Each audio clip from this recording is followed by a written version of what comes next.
Hello, guys. Good morning to everybody. Hello, Tia. Nice, um, energized morning for me. Hey, Slava. Hey, guys. And I already been out with my bucket full of cold water, and it was outside during the night. So actually, I found out that it's interesting.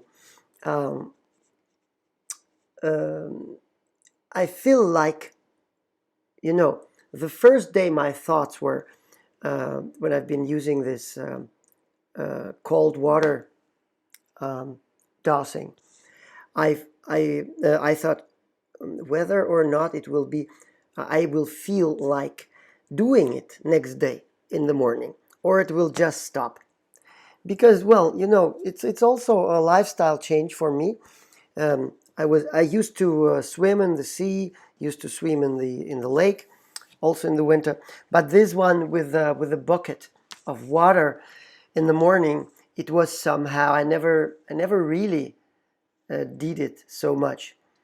So I was a little bit amused, and actually I was happy to feel that it's a third morning I'm doing this, and it feels like more and more like something that I really want to do, not like something that I have to like use my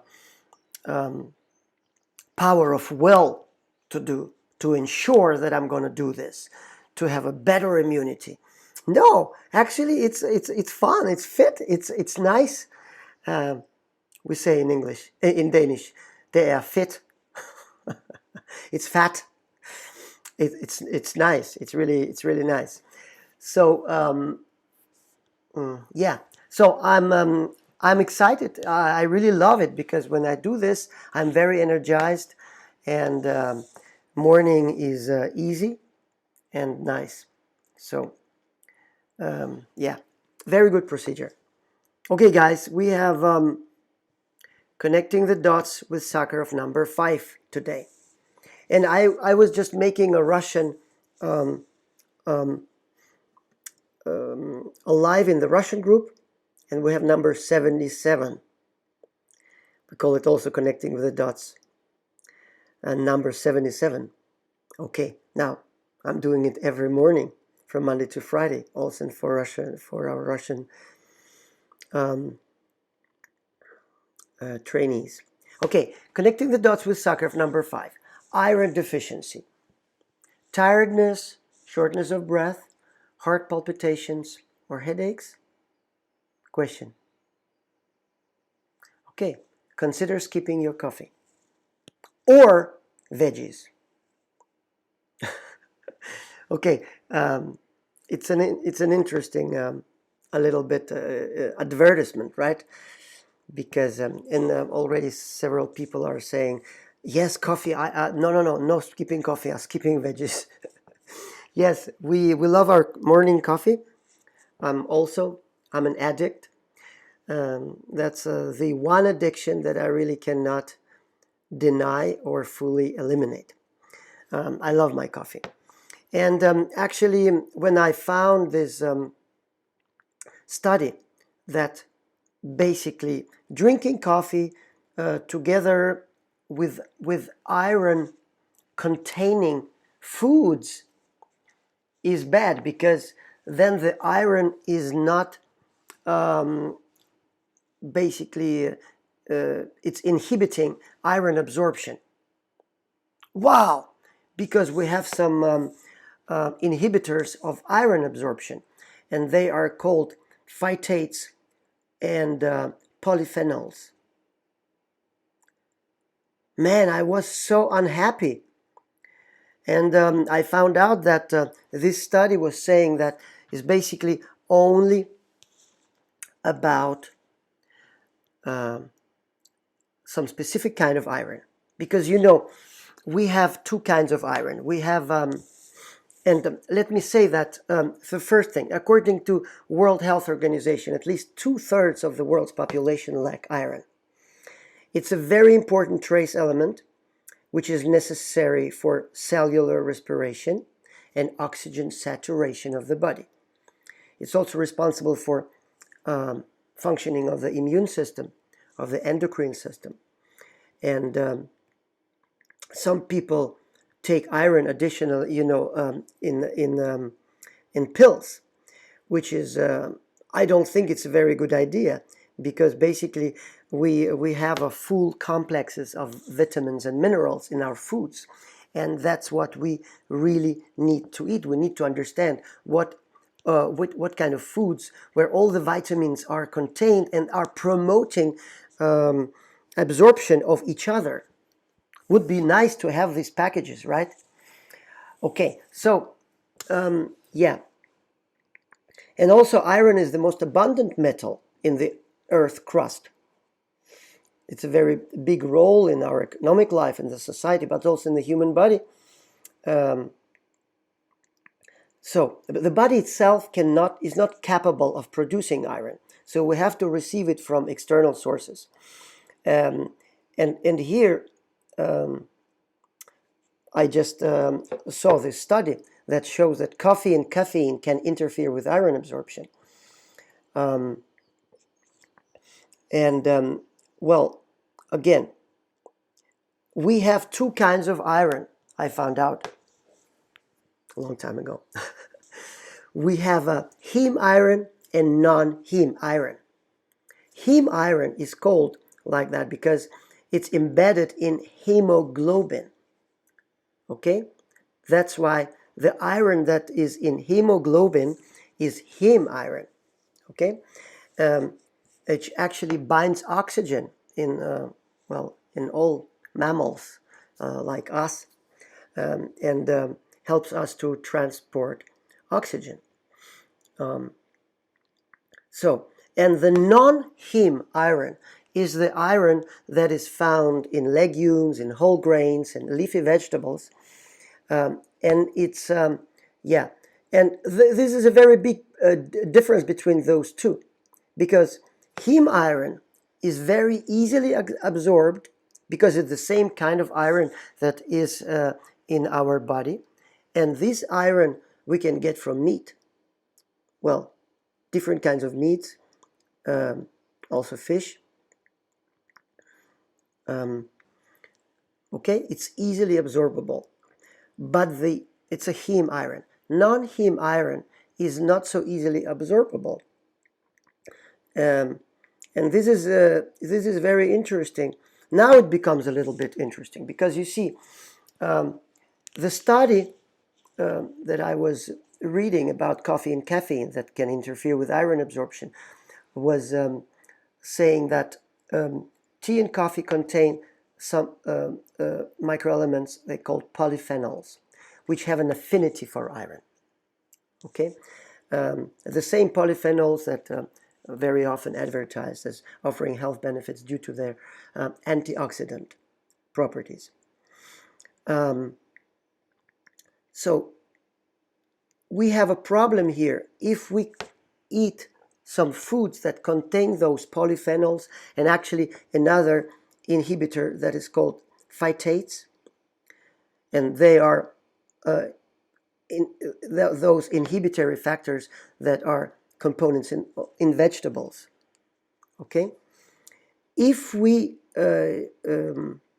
get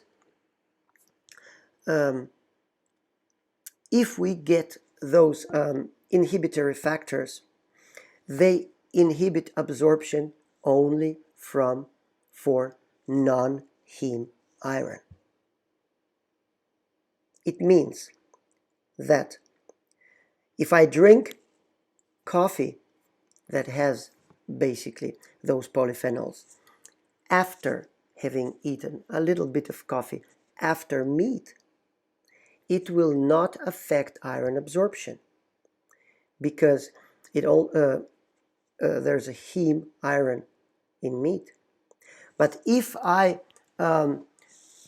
eat, for example, like we heard that there's a lot of iron in some vegetables like legumes, whole grains, leafy vegetables. For Russians, it also buckwheat. We love buckwheat. And we eat those foods because we think that we can that will give us iron, things like that, you know. And we afterwards drink coffee. We have a problem because then it's non-heme iron, and then we will not absorb this kind of iron because of the inhibitors in the foods. Okay, and if we drink coffee, it will be also a very big problem. So remember that inhibitors of absorption are found in vegetables. Inhibitors of absorption of heme iron, excuse me, for iron. They are found in vegetables.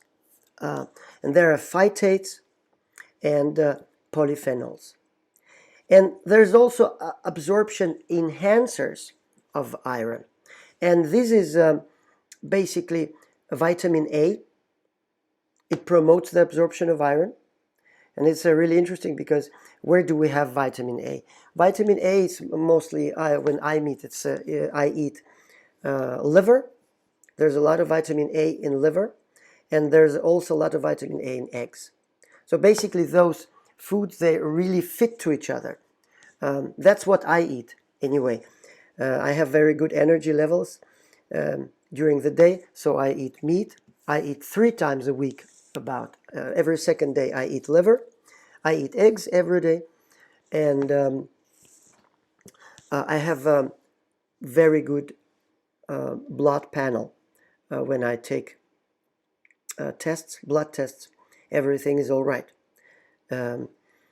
Another thing that promotes the absorption of iron is ascorbic acid and vitamin C, and it's found in liver also, a lot of it.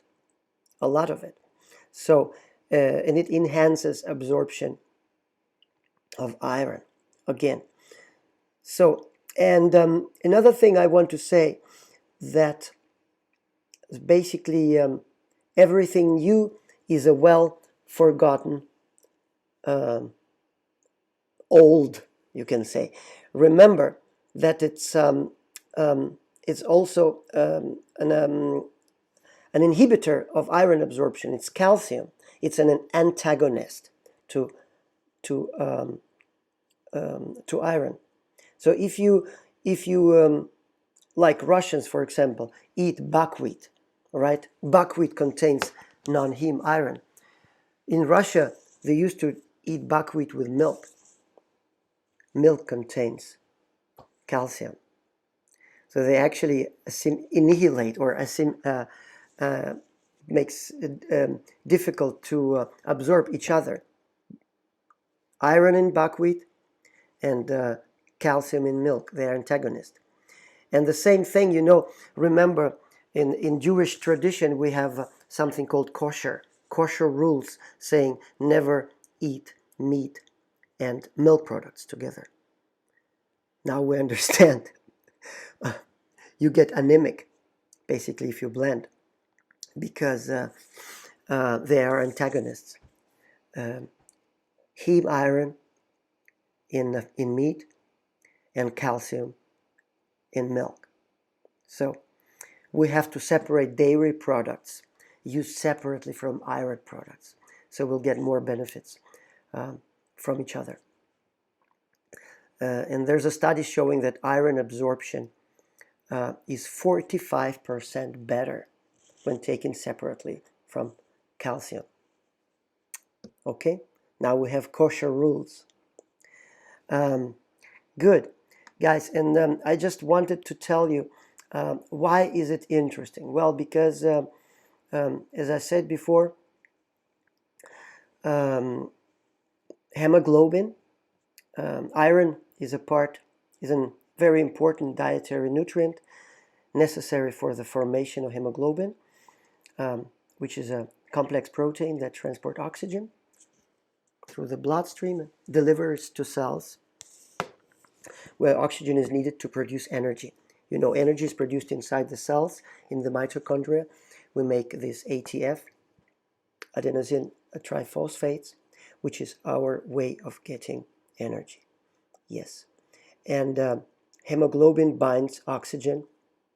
And the more hemoglobin, the more iron, the more transport possibility we have for oxygen. And when we have high levels of carbon dioxide that we train with our Buteco breathing technique, we can also basically release these oxygen molecules from hemoglobin into the cell, and it will be basically we optimize our energy production inside of the cells in the mitochondria.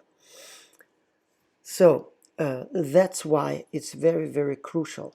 So consider skipping your coffee if you get your iron is hem iron from vegetables, or consider skipping your veggies to be able to drink your coffee after your meals with meat containing heme iron. That's why that's how we can avoid iron deficiency, basically. And another thing, basically, it's not a good idea to drink anything with your foods, because if you have if you don't digest food in a really a good way, especially if you want to increase your digestion, don't drink any kind of fluid together with your meals. Okay, so wait some time after your meals if you're eating meat also, and then get a little cup of coffee. It will basically help digestion also. But don't drink water with your meals, because it will dilute your HCl, hydrochloric acid, your stomach acid, and you will have lower digestion. We want good digestion, okay? And you know, we're connecting the dots. What we're talking about is how breathing and nutrition, how they interdependent, and how we can optimize breathing through nutrition. That's what it is. And that's why we are listening to the to my live that is called Connecting the Dots with Sakharoff. Right now, you understand basically that breathing, that nutrition, if we know how, if we're aware about that, we can increase the availability of really good micronutrient, which is called iron, a trace element, we call it, right? Mineral. And these will help us to for better respiration on a cellular level. Wow, this is real connecting the dots. So we are optimizing our metabolism this way. So be aware about that. Again, I will say again, we have inhibitors of iron absorption, and inhibitors are phytates and polyphenols. Okay? And especially they inhibit iron absorption if we get iron from vegetables, which is non-heme iron. And then we have also absorption enhancers. And absorption enhancers are vitamin C, ascorbic acid, and vitamin A. Both of them, there's a lot in the same package as meat, where we have heme iron, which is very easily absorbable, and vitamin A and vitamin C, like in liver, for example, the best source, are helping us to absorb all the vitamins. So they are absorption enhancers. That's the takeaways from today. And don't drink with your meals. That's the thing. Okay, guys, it was Misha with you today, talking about iron deficiency and how to normalize iron availability for our body to transport oxygen. Okay, so I wish you a very nice Friday. Remember that staying cool, having good vibe, having good energy is very crucial for us to fight viruses. And that is important to remember right now in these times that are pretty hard for everybody around the globe. So let's help each other by keeping a good vibe, spreading love still. We have it's harder for us to contact each other right now, and it's a part of a human being to be able to hug, to be able to kiss, to be able to hold tight, both for men and women. And it's really, really hard not being able to do it freely. Okay? So let's spread good vibe in a without contact, physical contact with each other. Okay? Love you guys. Thank you for joining. Bye.